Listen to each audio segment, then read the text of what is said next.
Atos 7.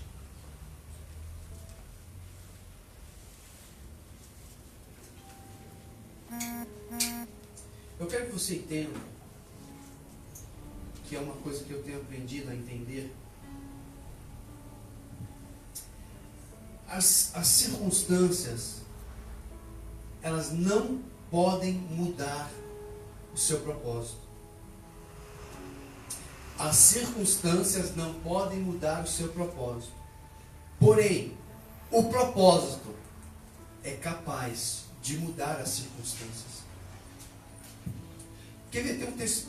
Depois a gente fala sobre Atos. Abre lá em Daniel. Daniel 4, eu acho.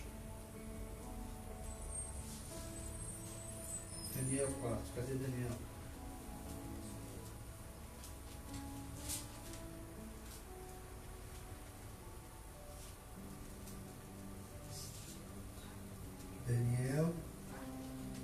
Daniel 6. Está aqui. Achei. Daniel 6. Daniel 6, versículo 7.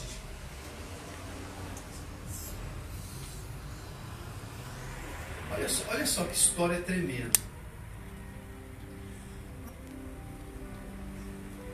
6:7, isso mesmo. Todos os príncipes do reino, os prefeitos, presidentes, capitães, governadores, tomaram conselho a fim de estabelecerem um edito real e fazerem firme este mandamento: que qualquer que por espaço de 30 dias fizer uma petição a qualquer Deus ou a qualquer homem que não seja a ti, ó rei, seja lançado na cova dos leões. Queridos, aqui nós vemos que uma circunstância foi formada, né? Uma conspiração foi feita para prejudicar ou até mesmo matar o profeta Daniel. Mas o interessante aqui, Sônia, é que essa circunstância não era uma circunstância de perder o emprego, de falar mal, de xingar. Era uma circunstância de morte, de vida ou morte. Só que Daniel, ele tinha um propósito. Ele tinha um objetivo, ele tinha uma meta, ele tinha um chamado, ele tinha uma missão. Interessante que ele diz que numa circunstância como essa, talvez eu e você, nós mudaríamos o nosso propósito. Mas olha o que Daniel fez no versículo de número 10. Daniel, pois, quando soube que a escritura estava assinada, ele entrou em sua casa. Ora, e havia no seu quarto janelas abertas da banda de Jerusalém. E 3 vezes no dia se punha de joelhos e orava, e dava graças diante do seu Deus, como também antes costumava fazer. As circunstâncias não alteraram o propósito de Daniel. Se fosse você e eu, sabe o que nós faríamos? Deus, eu vou orar, mas eu vou fechar a janela. Mas você sempre orou de janela aberta, por que você vai fechar? Ah, Senhor, você sabe como que é, né? Perseguição, luta, é perigoso, eu posso... Querido, mas a Bíblia está dizendo que ele orou e ele se ajoelhou com a janela aberta, como sempre o fez. As circunstâncias não afetaram o propósito desse homem. E ele permaneceu fazendo, querido. Será que as circunstâncias têm mudado o teu propósito? Será que quando alguém pega e fala para você assim: ah, mas é muito feio você sair de casa com a Bíblia embaixo do braço. Ah, é verdade, eu vou levar celular, não vou mais levar a Bíblia não. Olha, para de falar de Jesus aqui, ó, eu não aguento mais, só fala de Jesus. Ah, é verdade, eu não quero ser chato, então eu não vou mais falar de Jesus. Ah, você só quer saber de igreja, é verdade, eu vou parar de ir para a igreja, porque eu acho que estou ficando bitolado. Queridos, nós precisamos entender que a circunstância não pode, eu quero que isso fique gravado na tua mente. A circunstância não pode alterar o propósito na tua vida. Você pode mudar de emprego, você pode mudar de faculdade, você pode mudar de casa, você pode mudar de seja lá o que for, mas não altere o propósito na tua vida. E quando você for fiel no propósito, mesmo que as circunstâncias estejam te apertando, sabe o que vai acontecer? Versículo de número 26. Diz assim: da minha parte, o rei falando, é feito um decreto pelo qual em todo o domínio do meu reino os homens tremam e temam perante o Deus de Daniel, porque ele é o Deus vivo e para sempre permanente, e o seu reino não se pode destruir, o seu domínio é até o fim. Olha que coisa sobrenatural que aconteceu aqui. A fidelidade de Daniel fez com que as circunstâncias, Paulinho, mudassem. Foi feito um edito, o rei assinou e falou: durante 30 dias ninguém pede nada para nenhum Deus, para ninguém, para nenhum homem, a não ser para mim. Tem que ser, eu sou Deus. Durante 30 dias eu serei o Deus. Querido, Daniel falou assim: você sabe, eu continuo buscando o meu Deus.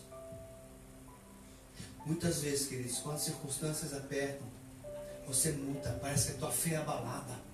Ela não pode ser abalada.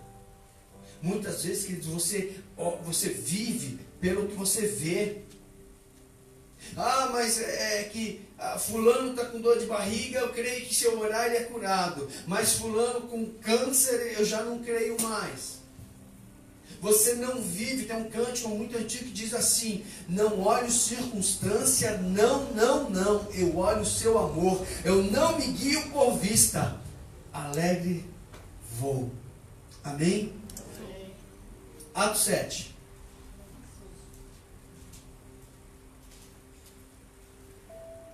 Diz assim, Atos 7, capítulo 7, versículo 17. Quero falar sobre propósito. Chamado, todos nós temos um. Diz assim, Atos 7, 17. Aproximando-se, porém, o tempo da promessa que Deus tinha feito a Abraão, o povo cresceu e se multiplicou no Egito, até que se levantou outro rei que não conhecia José. Esse, usando de astúcia contra a nossa linhagem, maltratou nossos pais ao ponto de os fazer enjeitar as suas crianças, para que não se multiplicassem. Neste tempo nasceu Moisés. Até aqui. Você percebeu? No tempo em que as circunstâncias estavam caóticas, a Bíblia diz: e neste tempo eu trouxe Moisés, eu fiz nascer Moisés, para prepará-lo para ser o grande libertador do povo hebreu. Agora você precisa entender que o chamado de Moisés era libertador. Quando acabou o chamado, quando acabou o propósito, quando acabou a missão, e aí entrou uma outra missão que era conquistar, já não era mais Moisés. Aí entrou Josué. Porque Moisés era libertador, Josué era conquistador. Então eu preciso entender, queridos, que até aqui sou eu, daqui para frente já não sou mais. Já é o outro que tem que fazer. Então, muitas vezes, é por isso que a gente vê pessoas que segura a igreja de todas as formas, quer ter o controle da igreja de todas as formas, não deixa ninguém fazer, ninguém trabalha, afinal de contas, eu sou o líder. Então, eu sendo líder, tudo tem que ser comigo, tudo tem que passar por mim. Não! É por isso que a nossa visão, graças a Deus, é dos 5 ministérios. 5 ministérios, apóstolos, profetas, evangelistas, pastores e mestres. Cada um tem a sua função. Cada um tem a sua missão, tem um propósito. Nós precisamos entender qual é o nosso chamado. Deixa eu fazer uma pergunta para você. Essa pergunta eu estou guardando há muito tempo para perguntar para alguém, que eu ainda não tenho a resposta concreta, mas talvez você tenha. O teu propósito, está ligado à tua salvação?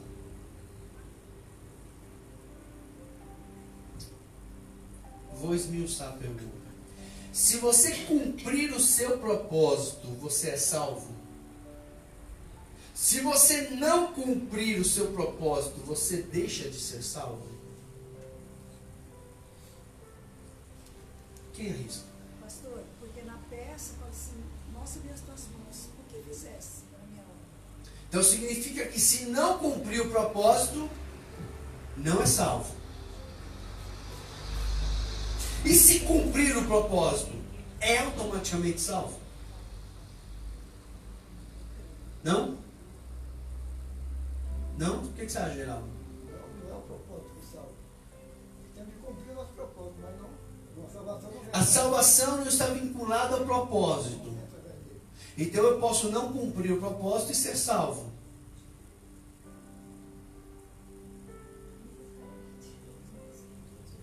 Porque na peça fala assim, mostra as tuas mãos, Eu vou perguntar para o Tiago o que Brunet. fizeste? O que fizeste? Queridos, entenda. Essa pergunta não me traz confusão. Por quê? Porque eu sei que eu sou salvo e eu sei que eu estou procurando cumprir o propósito. Então, para você, não muda nada. Mas aí eu coloco assim, tá bom. Então quer dizer que se a pessoa cumprir o propósito, ela é salva. Ok. Vai polemizar, né, pastor? Mas vamos lá. O propósito de Judas aqui na terra era lançar Jesus na cruz. Não é. O propósito de Judas na terra era fazer com que Jesus fosse morto na cruz. Alguém tinha que ser usado, claro. Alguém tinha que empurrar, encaminhar. Mas ele foi que abriu a brecha. A primeira brecha ele que abriu. Então ele não cumpriu o propósito. Ou ele cumpriu o propósito? Deus não tinha um propósito se ele fizesse isso. E ele foi para o inferno, porque o que ele fez. Jesus diz assim: Senhor, aqueles que o Senhor me deu, eu não perdi nenhum, a não ser aquele que já estava designado, que era o filho da perdição. Eu quero que você entenda, queridos, em nome de Jesus. Graças a Deus, eu não quero uma igreja ignorante, uma igreja que não estuda, né? Eu gosto quando eu jogo, porque eu quero saber o que você tem estudado, o que você tem aprendido. Amém? Porque essas coisas, muitas vezes, sabe? Ontem eu estava voltando da escola, depois a gente volta nesse assunto. Estava voltando da escola com as minhas filhas, a Jennifer sentou na frente. Ela falou: papai, se um ladrão vai assaltar alguém, e esse alguém fala que não tem dinheiro, mas ele tem dinheiro, ele mentiu? A Jennifer. Eu falei: mentira, filha, mas pai, mas não foi uma mentira boa? O que você vai falar com aqueles 10 anos se você explicar isso para ela? Falei: filha, aí eu fui explicar, né? Aí expliquei para ela. E ela entendeu. Você quer aprender também? É polêmico, mas eu vou falar. Deixa eu te falar uma coisa. O pão da preposição era para quem comer? Somente? Somente. Mas ninguém, absolutamente ninguém. Teve uma ocasião que Davi estava com os homens, eles estavam morrendo de fome. Morrendo de fome. Eles precisavam comer. O que Davi fez? Pegou o pão da preposição e deu para os soldados. E voltou o vigor deles, a força deles. E Jesus, entenda, Jesus citou esse episódio dizendo que ele não errou.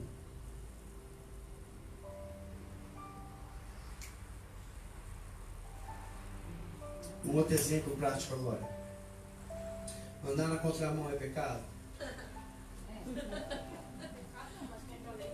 É uma contravenção? É errado. Melhorou? É errado. Você percebe? Andar na contramão é errado, mas se o carro do resgate andar na contramão para salvar uma vida, ele está errado? Então, É por isso que a Bíblia diz assim, que toda lei se converge, se resume em uma coisa: amar a Deus, amar a Deus e amar ao próximo.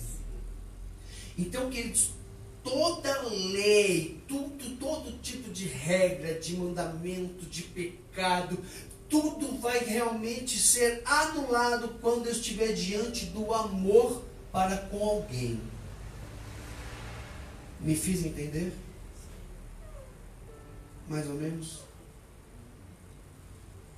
É que eu não quero entrar em polêmica, mas a gente vai fazer um discipulado sobre isso. Fazer uma mesa redonda aqui, para que a gente possa entrar mais a fundo. Amém? Judas já estava determinado, então, para trair Jesus? Judas já estava pré-determinado para trair Jesus? Estava? Ele não tinha escolha? Predestinação, então, é isso? Deixa eu falar uma coisa para você. Eu creio. Um dia o pastor falou assim: olha, pastor não pode dar palpite ou opinião, ele tem que falar a Bíblia. Mas eu interpreto pela Bíblia que se Judas, ao invés de ir para os sacerdotes e depois tentar se enforcar e cair no precipício, se ele tivesse ido aos pés de Jesus e pedido perdão e arrependido de verdade, eu creio que ele seria perdoado. Agora, um detalhe. Muitos falam que Judas morreu enforcado. Você sabe que não foi. Amém? Isso aí já desmistificamos. Ok. Ele tentou, mas se precipitou. Se a Bíblia diz, pastor Abdias, que ele se precipitou, ele teve uma queda. Sim ou não? Sim. Dessa queda até o final, o que será que ele não falou? Qual será que não foi a oração dele naquele momento? Porque ele conhecia Jesus, ele orou por Jesus. Ele sabia que Jesus perdoava pecados. Ele sabia que Jesus salvava, que Jesus curava, que Jesus era amoroso. Ele sabia porque ele estava ali quando a mulher adúltera foi pega no ato do adultério. E Jesus não condenou. Então ele sabia. Então, querido, será que Judas foi perdido? Foi salvo? Não foi? Ah, mas Jesus fala que ele se perdeu. Tá, fala que ele se perdeu no propósito. Mas na salvação? Não sei. Não me arrisco a dizer. Agora uma coisa eu sei. Não sei se ele pediu perdão. A Bíblia não fala isso. A Bíblia não fala isso. Mas cita ele como filho da perdição. como filho da perdição. Mas o filho da perdição onde? Em relação à salvação ou em relação ao propósito? Sansão foi salvo. Juízes capítulo 13. Eu não estou querendo falar sobre salvação, eu quero falar sobre propósito. Juízes 13. Sansão recebe um propósito. Versículo 5. Diz assim: porque eis que tu, falando para a mãe, conceberás e terás um filho. É isso mesmo. Porque eis que tu conceberás e terás um filho, sobre cuja cabeça não passará navalha. Porquanto o menino será nazireu de Deus desde o ventre, e ele começará, olha o propósito, começará a livrar a Israel da mão dos filisteus. Então aqui, antes mesmo de Sansão nascer, Deus já o tinha designado para o propósito. Aliás, Deus trouxe Sansão para realizar o propósito. É o que eu sempre falo, queridos. Deus não arruma um propósito porque a pessoa nasceu. Não, a pessoa nasceu para cumprir o propósito. Deus te criou, te fez, te gerou para cumprir um propósito. Você precisa entender isso. Não é que Deus está procurando, deixa eu ver um propósitozinho aqui para dar para o Reginaldo, outro propósito. Não, já foi designado. Só que aí, se você estudar aqui a história de Sansão, ele não podia tocar em morto e tocou. Não podia beber e bebeu. Não podia cortar o cabelo e cortaram. A cultura dizia para ele não se casar com mulher, com outra mulher, e ele foi se casar justamente com quem? Com uma filisteia. Só que ele se casou com a mulher filisteia, e aí ele ficou bravo por causa do enigma que ela revelou. Lembra dessa história? Ele ficou muito bravo, saiu bravo e foi num povoado do lado, matou um monte de homem, trouxe as 30 capas e jogou no pé do pessoal lá. E aí ele foi embora. Aí o pai da noiva, achando que ele não voltaria mais, deu ela para casar com outro. E aí depois ele veio e voltou e falou assim: cadê minha esposa? Eu falei: como assim? Eu achei que você não vinha mais. Não, como assim? É minha esposa. Eu quero ela. Ah, agora é tarde, já dei ela para outro homem. Ele ficou mais bravo ainda. Aí ele juntou 300 raposas. Lembra dessa história?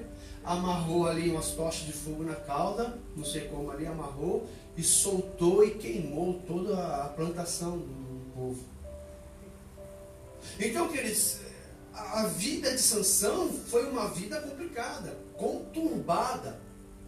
Aí depois ele se envolveu com uma prostituta, com Dalila, revelou o segredo que ele não deveria jamais ter revelado, mentiu. E essa mentira de Sansão? Sansão, me revela o segredo. Olha, se me amarrarem com 10 cordas novas, eu fico preso igual um homem comum. Ele mentiu ou não mentiu? Só que ele cumpriu o propósito. Vamos lá no final da história dele. Ele cumpriu o propósito? Sim. Sim? Quem falou sim? Por quê? Porque ele matou mais forte do que impediu. O propósito era matar.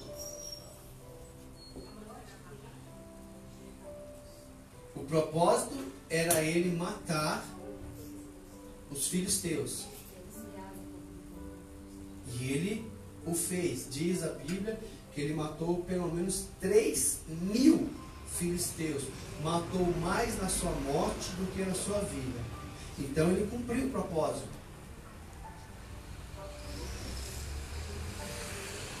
Ele cumpriu o propósito que a mão de Deus foi com ele na última oração que ele fez. A Bíblia diz que quando ele estava rodando ali o moinho, né, cego, como um animal, ele pediu a Deus.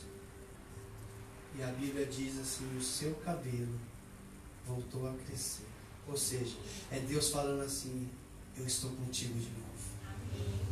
Coração contrito e quebrantado, tu não rejeitas, ó Deus. E naquele instante, querido, ele voltou, né, para o propósito. Rapidinho, voltou. O que eu quero dizer com isso? Entenda uma coisa. Você pode até se desviar do propósito, mas quando você desvia, você vai sofrer danos terríveis.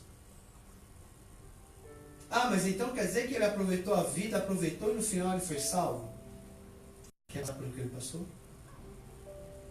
Sabe o que é furar o olho, vazar o olho?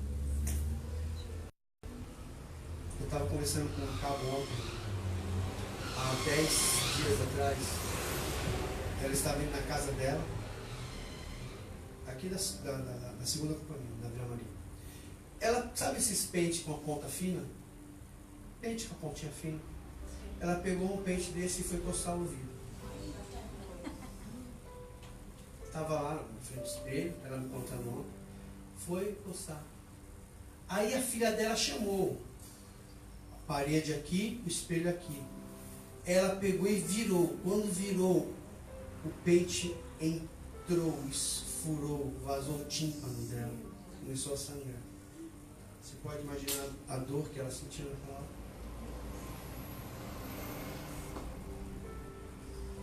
Um alerta para nós, né? A gente alerta tantas nossas crianças, né? não põe nada no ouvido, não põe nada no ouvido. E às vezes a gente acaba relaxando. Ela falou uma dor terrível. Eu fico imaginando o que Sansão não passou, queridos. Com os olhos vazados. Ela tomou um remédio para amenizar a dor. E Sansão? O quanto ele não apanhou, o quanto ele não sofreu. O quanto que, né, as pessoas que apanharam dele não foram se vingar dele. Ah, lembra aquele dia que você me bateu para roubar minha capa? Agora é minha vez. Mas ele foi salvo. Hebreus capítulo 11.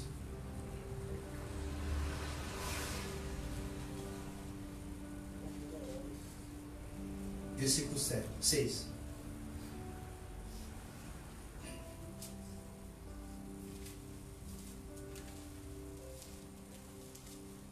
Não está no 6, está no 7, acho. Pela fé Noé divino.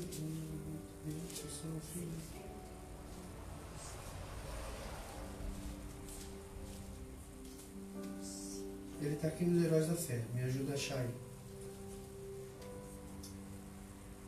Ele está aqui. Ah, está aqui, ó. 17.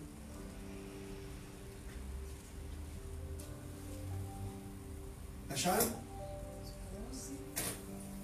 Hebreus 11 fala que Sansão está aqui, ó, na galeria dos heróis da fé. Meu Deus, eu li hoje isso.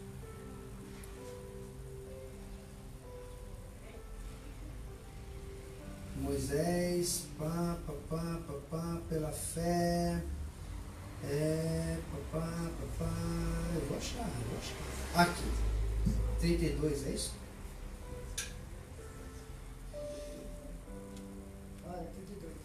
E que mais direi? Faltar-me-ia o tempo contando de Gideão, de Baraque, de Sansão, de Jefté.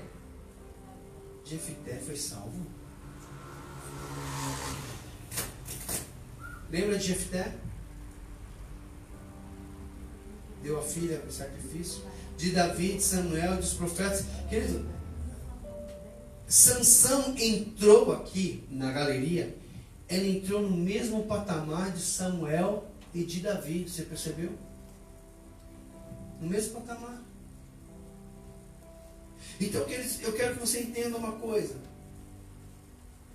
O teu propósito precisa ser cumprido. E ele será. O problema é que muitas vezes, queridos, as distrações fazem com que a gente acabe atrasando mais o nosso propósito. É o que eu falo. José, o propósito de José ter nascido era governar o Egito na época de fome, porque Deus já sabia que 30 e poucos anos depois do nascimento de José iria ter uma grande fome e ele precisava de alguém para administrar. Então, por isso que ele fez com que José nascesse, para que lá na frente ele governasse. Agora entenda uma coisa, todo propósito, quando você vai cumpri-lo literalmente, você antes disso precisa passar por um processo. E esse processo nem sempre é bom, nem sempre é maravilhoso. Moisés, queridos, ele ficou do 0 até os 40 anos, mais ou menos isso, no palácio. Ali ele foi ensinado, foi preparado. Só que ele foi preparado com ensinamentos, né, de livros, né, culturais. Aí depois, quando deu 40 anos, Deus falou, agora chega. Agora eu quero ensinar você lá no deserto. Muitas vezes, queridos, Deus está ensinando você aqui dentro, a palavra, a ter fé. Só que existem momentos nas nossas vidas que Ele vai nos mandar para o deserto. E é no deserto, querido, que você vai depender plenamente, totalmente dEle. Moisés foi no deserto que ele teve um encontro real com Deus. Foi no deserto que Moisés ouviu Deus falar face a face com ele. Foi no deserto que ele viu a glória de Deus, mesmo que pelas costas, mas a glória de Deus. Eu fico questionando, perguntando, interrogando, como foi que Moisés escreveu Gênesis, se ele não estava lá?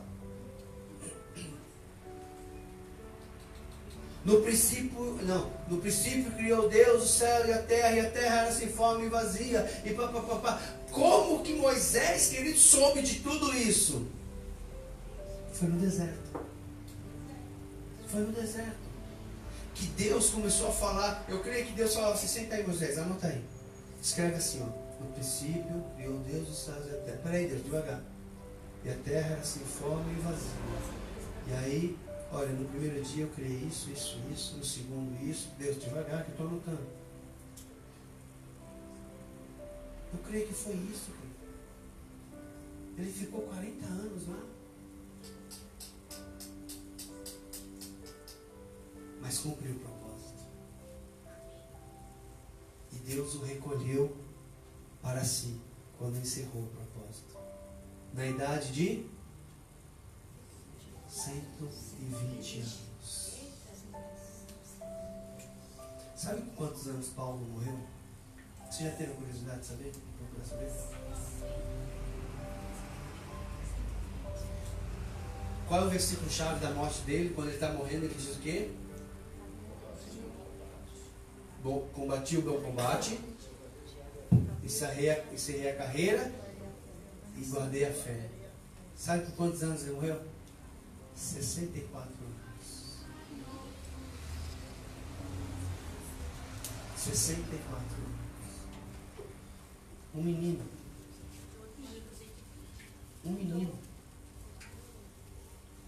Mas ele não deixou nada a desejar.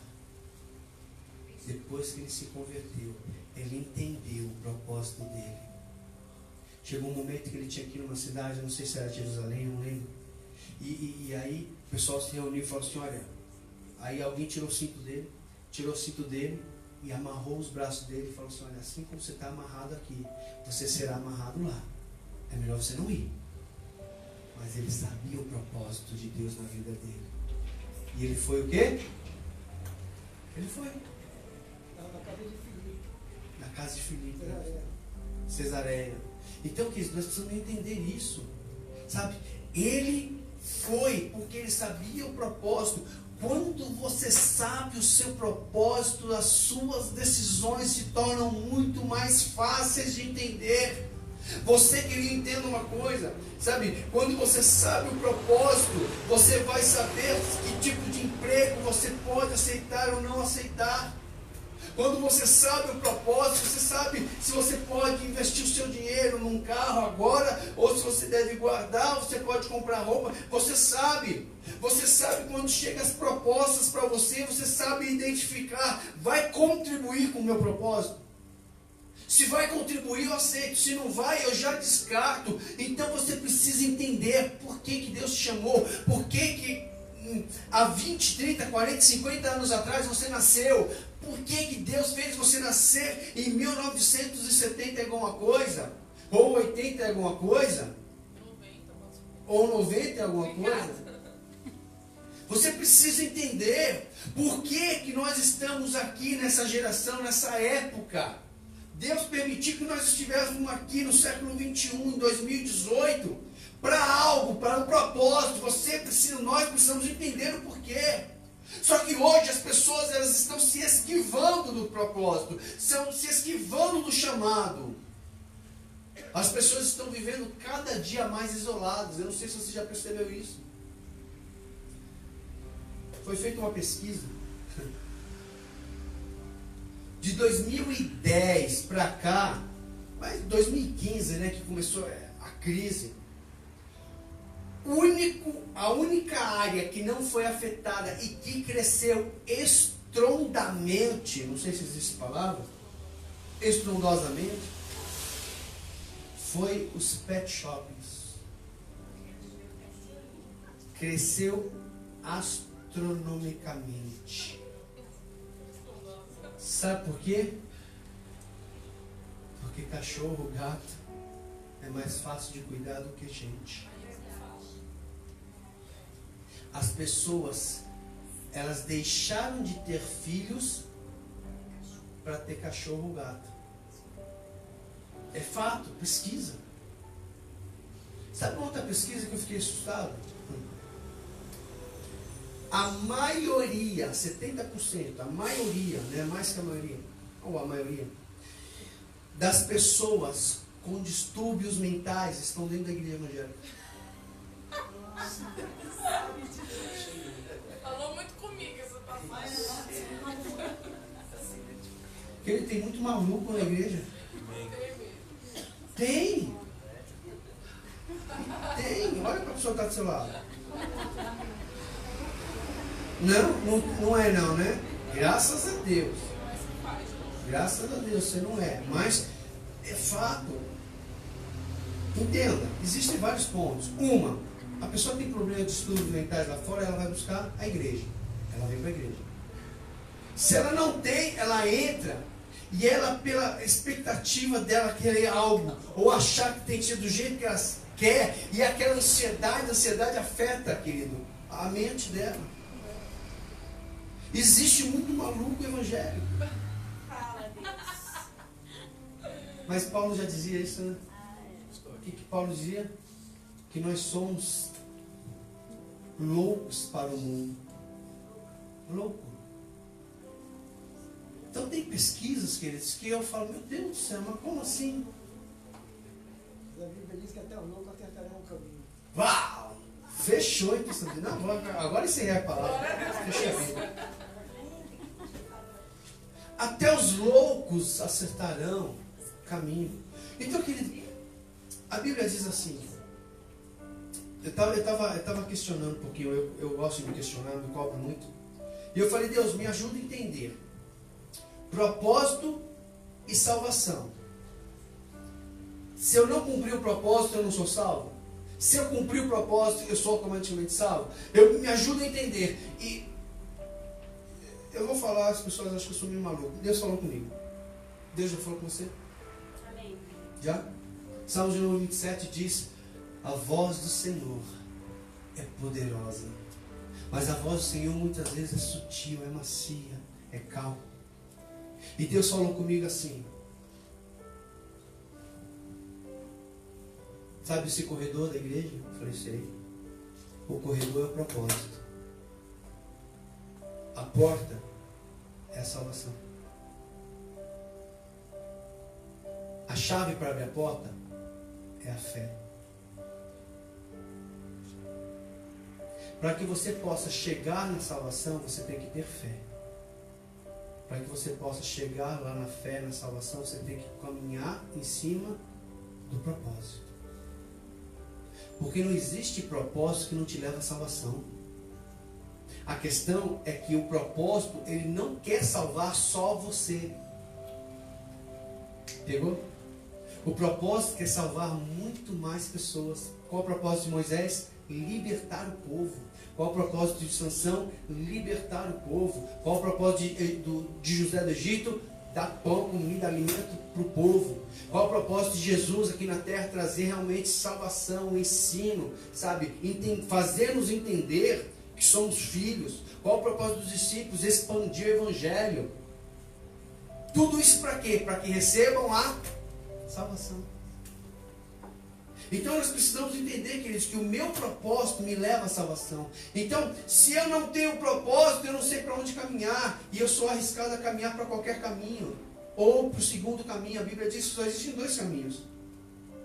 Um é estreito e o outro é largo. Qual caminho você está caminhando? Só que o caminho estreito dói. É difícil.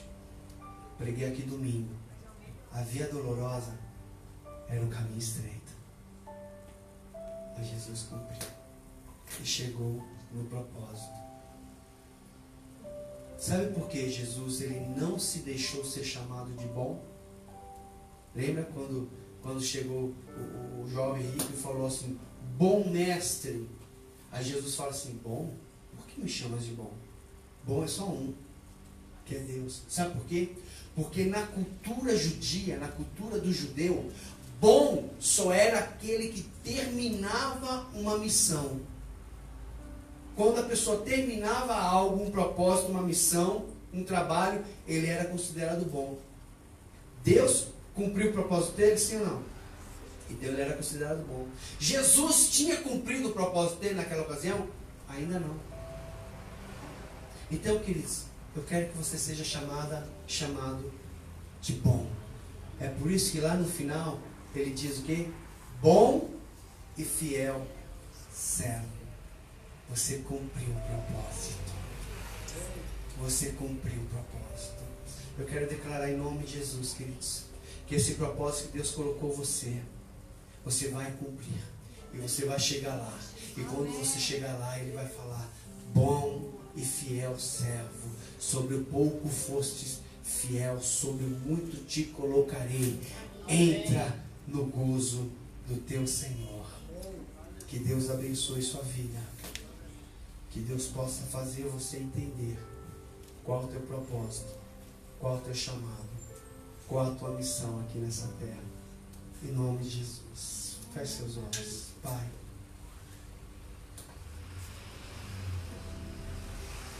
ajuda-nos para enxergar, Senhor. Porque, Pai amado, eu estou trabalhando nessa empresa. Porque o Senhor me colocou nesta família. Porque o Senhor me trouxe para essa igreja. Porque o Senhor permitiu com que eu casasse com essa esposa, com esse marido. Porque o Senhor me deu esses filhos, Pai. Porque o Senhor me deu essa porta aberta e eu entrei. Senhor, ajuda-nos a entender o nosso chamado, o nosso propósito, papai.